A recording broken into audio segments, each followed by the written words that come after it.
Се огласи министерот за финансии Кирил Миноски. Главна пречка за исплатата на субвенциите за земјоделците е изборниот законник. Нема одговор дали Миноски ќе прифати средба со земјоделците за лично да им соопшти зошто исплатата е закочена.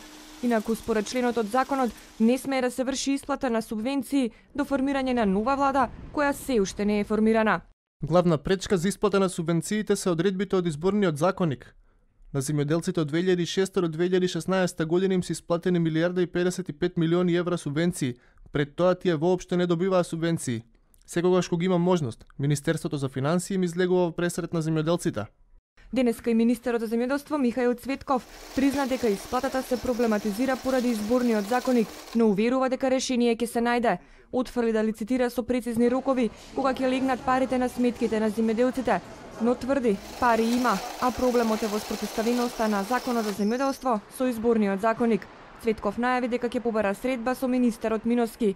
Таа коализија меѓу овие два закони треба да речистиме и со рачистување на нова коализија, мислам дека субвенциите ќе отпочнат со исплаќање. Може ли да очекуваат пари на сметка?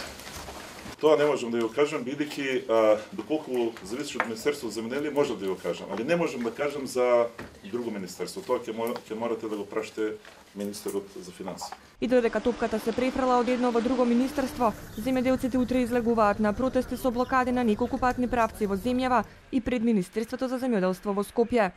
Бараат итна средба со надлежните за лично да им се соопшти зошто не се исплаќаат субвенциите.